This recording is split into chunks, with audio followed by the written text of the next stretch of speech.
आता isakal.com आहे देशातील नंबर 1 ची मराठी न्यूज वेबसाईट।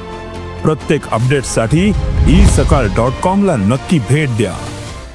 अतिवृष्टीमध्ये कोणी हेडक्वार्टर सोडू नये किंवा सर्व अधिकाऱ्यांनी जिल्हाधिकाऱ्यापासून तर गावातल्या कोतवालपर्यंत किंवा त्या ठिकाणी तलाठ्यापर्यंत किंवा वेगवेगळ्या विभागाच्या सर्व अधिकाऱ्यांनी, मग विद्युत वितरण विभाग असेल, पंचायत विभाग असेल, इव्हन सर्वच विभागाला मी तशा सूचना दिलेल्या आहेत की हेडक्वार्टर सोडू नये।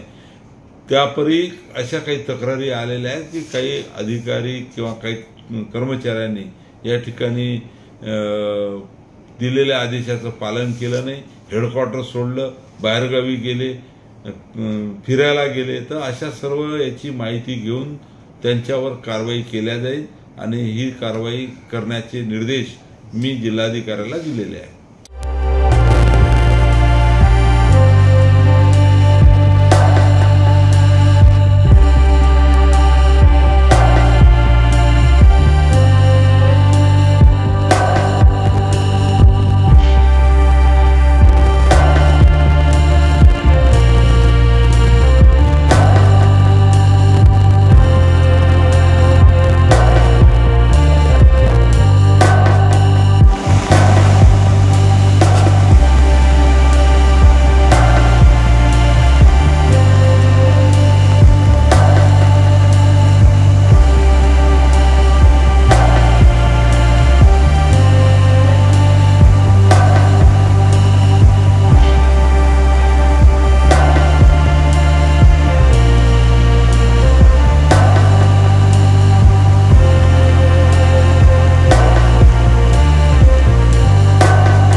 आता isakal.com आहे देशातील नंबर 1 ची मराठी न्यूज वेबसाईट। प्रत्येक अपडेटसाठी isakal.com ला नक्की भेट द्या।